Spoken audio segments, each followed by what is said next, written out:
everybody. Welcome to a very special episode of the Filmbox podcast that I have not decided on a name on yet, but I'm thinking the Filmbox Unboxed, maybe, but you'll see when in the title of the episode. San Diego Comic-Con happened, and we wanted to go through a little recap of it. I'm Aaron Souza, and I'm joined by my great friend and co-host, Connor. Hello.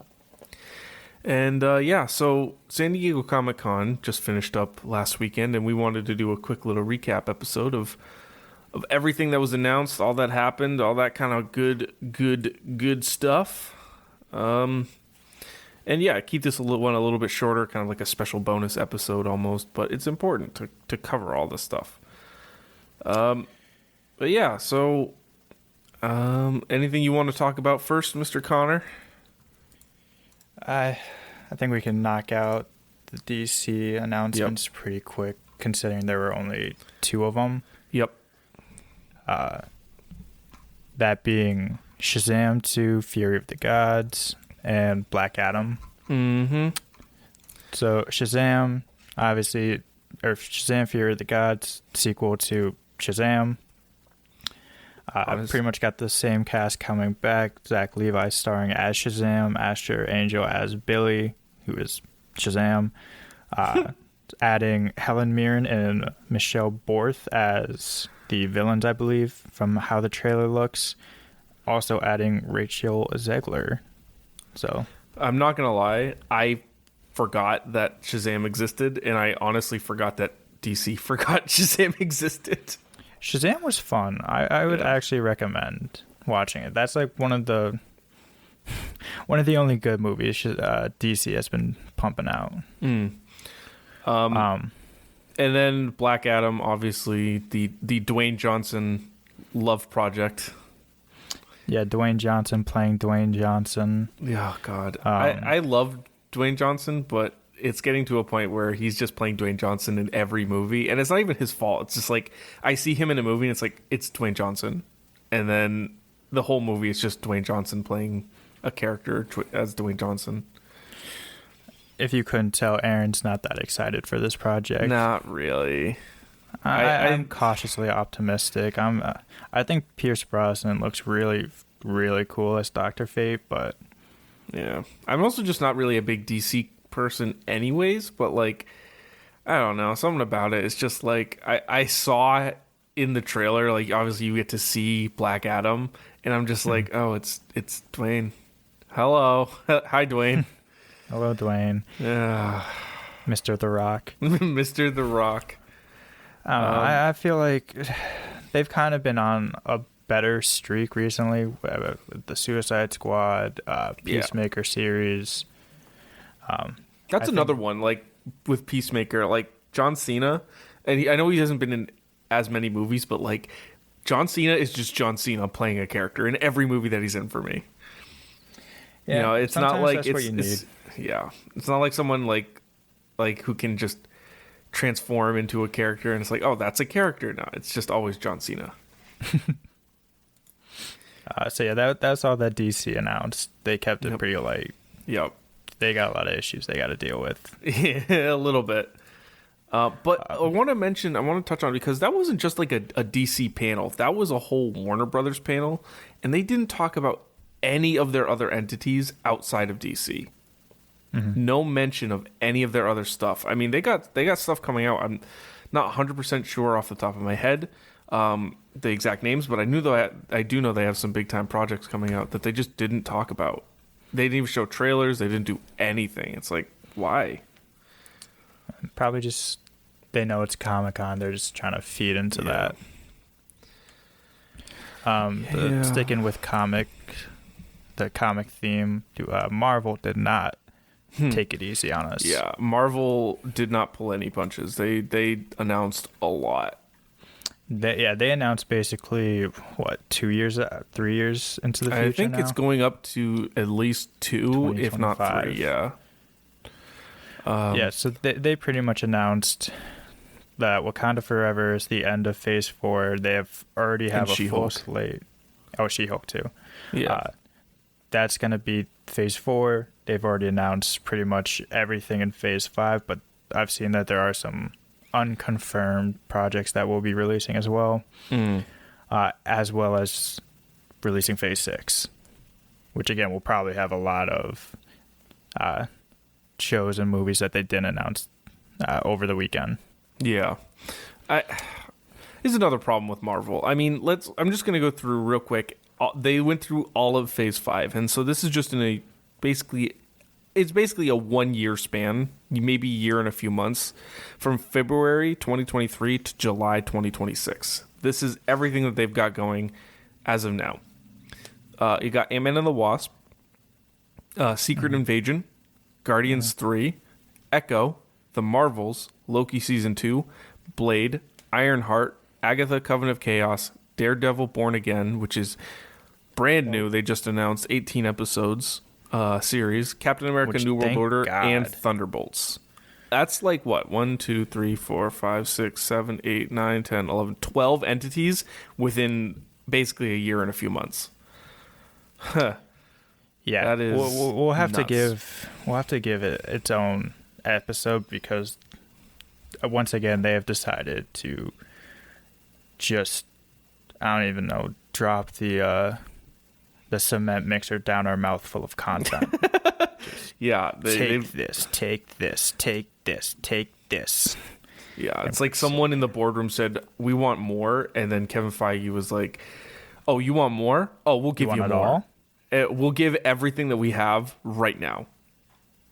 But yeah, no, I'm cautiously optimistic. I'm sure that the shows, for the most part, and the movies are going to be solid, but there's just too many. Like, I still haven't seen Thor because I'm just so burnt out on watching Marvel stuff. Yeah, no, I haven't seen Thor. Probably won't watch it. And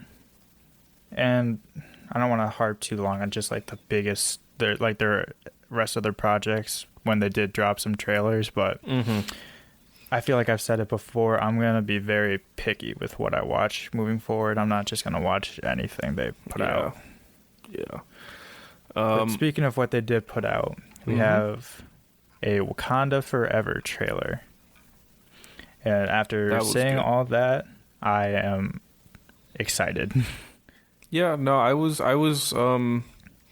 actually quite happy with the Wakanda Forever trailer. I mean, obviously everyone knows that, you know, they're not showing anything about Chadwick really. Just like the memorial type. Yeah. Obviously that character is gone, but they're also not recasting it either. Which I think is a bit of a bold move, but it's not unprecedented in the comics. So they have it there, and you know, obviously you can't account for an actor passing away, but I think they're gonna do okay with what they've been given. There's a lot of new characters though. Yeah. A lot. But even just looking, we have so we have Dominique Thorne. She's going to be Riri Williams, which if you're a comic book fan, I'm pretty sure she's going to be in the Ironheart series. We have Michaela Cole. She was in the trailer. Tenno Huerta, I think I pronounced that incorrectly, but I'm sorry. He's going to be what the trailer wants us to believe is the villain as Namor. Yep. But I feel like I've seen it enough where this is going to just set up like a Doctor Doom reveal. So you're not gonna fool me, Marvel. You will not get me to stand up if I go to theaters and see this, and then you pop Doom out. I will be ready. I will say also, so along with that trailer, we also got the She-Hulk trailer officially released for us. Not gonna lie, I was nervous at first. The CGI still looks really crappy, but I'm more optimistic. What do you expect at this point? Yeah, well, it's not even the VFX team's fault. We'll get into that in another episode again, but it looks fun. It might be funny, which I think is much needed for Marvel entities. They've gotten a lot more serious. I think we need to have like a straight up like comedy. Oh, I mean, everything I've heard about Thor: Love and Thunder is that it's just a comedy. So maybe you just gotta watch that and you'll get that tickled. Well, but that's more like a Taika Waititi comedy, which is a totally different brand. There. Yeah. But I'm not excited for this, to be honest. This is one of those ones where I think I'm putting my foot down and saying this looks pretty shitty. Yeah. I know the trailer teased Daredevil in the I don't know if it's his original suit, like the yellow and red, but Yep. I'm not gonna. I'll watch the clip on Twitter or something. Yeah. I will say, so they also dropped a bunch of exclusive trailers. They at SDCC, they showed off a new Ant-Man trailer that featured Kang. They showed off a Guardians 3 trailer. They showed off an Secret Invasion trailer. I think they showed some the Baby Groot series that's coming. That'll be cute. People will like that. Yeah, it'll be fun for the kids. Yeah. Not for us hardened men. Not for us, man. Manly man. Spider-Man freshman year as well, which has got a release date of 2024.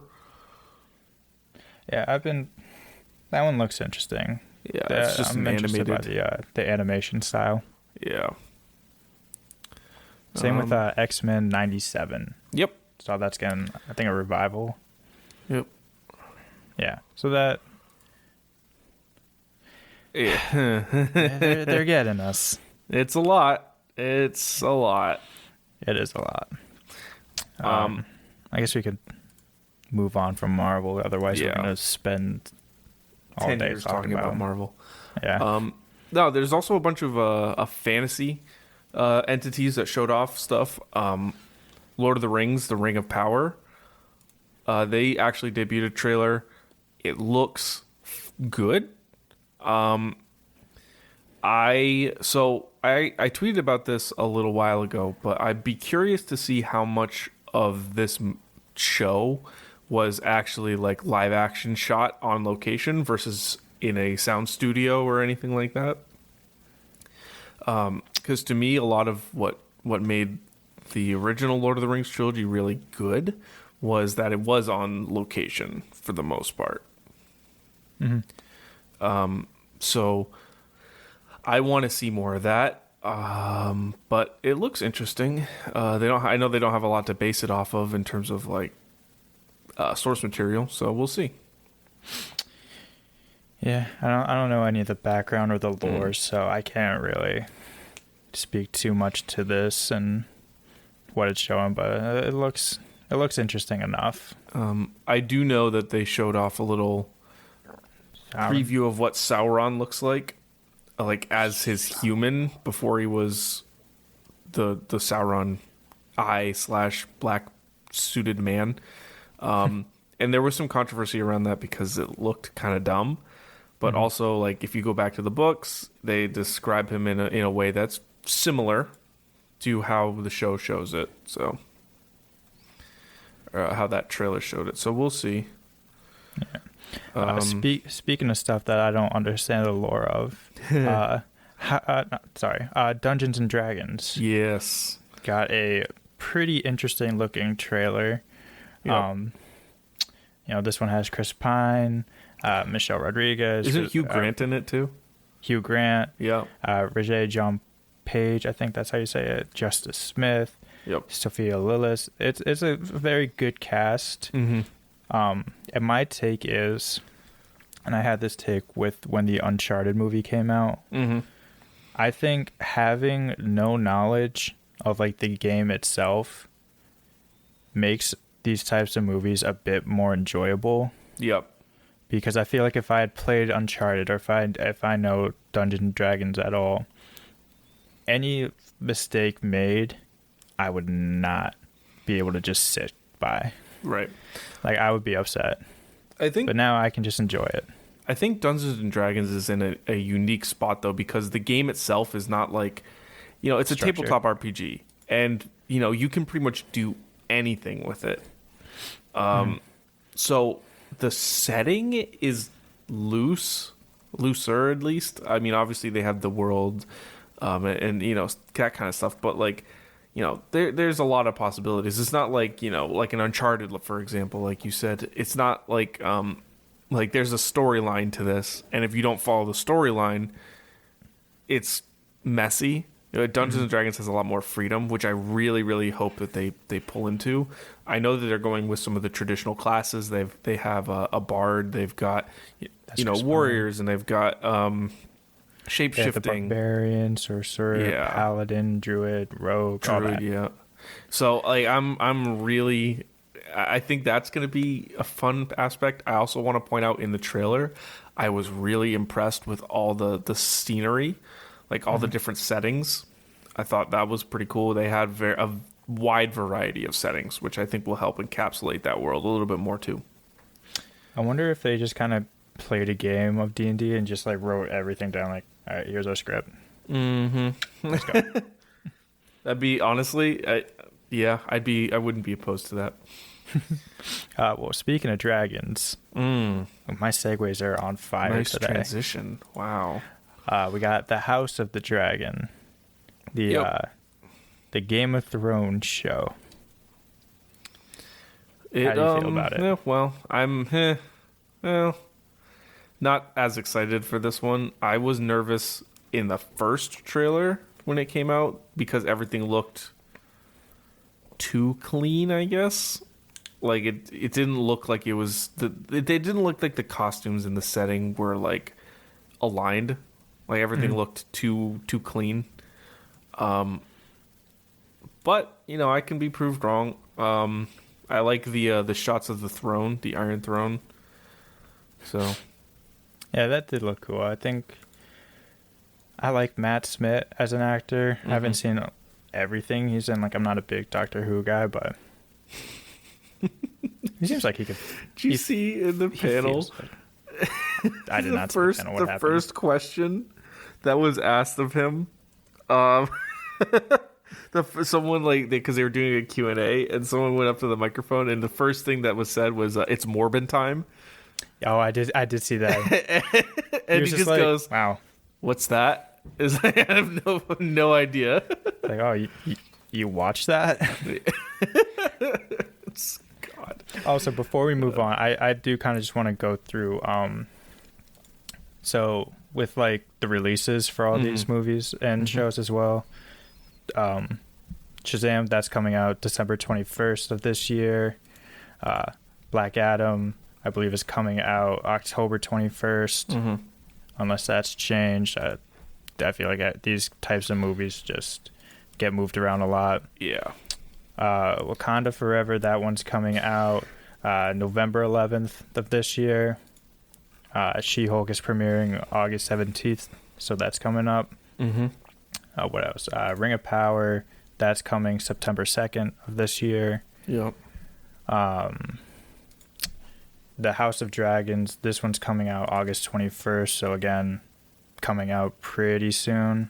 And the Dungeons and Dragons movie, I don't see a official date, but it looks like next year, sometime in 2023. Yep. So I also want to talk about real quick. They also announced a new Avatar: The Last Airbender movie that follows the adult gang, which is awesome because that show was amazing, and I was sad that it was as short as it was, but it was awesome. Yeah, you don't like the Avatar: The Last Airbender movie? You're funny. I don't know a single person that likes that movie. Yeah, no, it was a very bad movie. Yes, but the new animated movie looks. I mean, I don't know anything about it, but I'm hopeful. Let's see. So we got a couple other trailers just to wrap up here. John Wick released its trailer for John Wick 4. Honestly, didn't think they were going to make a John Wick 4, so the fact that they have a trailer is amazing. You know, John Wick, I don't know if this is a hot take or not, but I think John Wick is probably one of the best action franchises we've had, at least maybe in modern cinema, but I've seen, John Wick 1, 2, and 3. Yep. Oh, man, they are so fun to watch, so, just visually stunning to look at, because, Keanu's doing all of his stunts. They incorporate a lot of long take, one take type shots that are just so refreshing to see, when a lot of action nowadays is kind of shot super cut up, edited. Right. And then obviously they film in some beautiful locations. I'm not going to lie. I haven't seen John Wick, but I'm also not a huge solo action star movie kind of guy. Like, I don't really watch Mission Impossible. I don't watch the Bourne movies.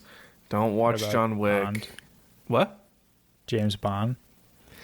I was never even really a James Bond person. Like, I want to watch these movies, but when I sit down and say hey, let's watch a movie, those kind of movies are not the ones that come into my mind. Like, even the Jason Statham movies, I haven't.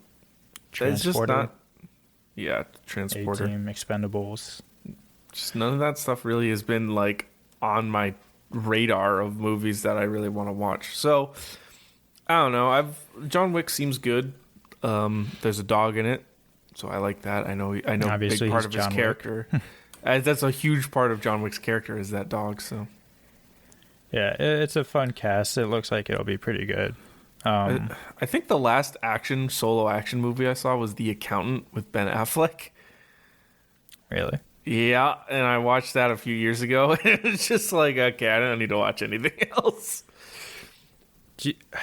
So I'll make a recommendation for you then. Okay. Watch live recommendation? Yeah. Watch Nobody. Nobody. It came out 2021. Bob Odenkirk starring in it. Okay. Has Christopher Lloyd in it. Okay. It's kind of like John Wick, but if John Wick was played by Bob Odenkirk. Well, and everyone knew he was Bob Odenkirk. Okay. I feel like all those movies though are like you could you could say Bourne is like John Wick, but if Matt Damon played John Wick. Well, this one it has a lot of personality to it. No, I'll check it out. It's called Nobody. Nobody came out last year. Interesting. Last trailer that we got is a trailer for a movie called The Sandman on Netflix.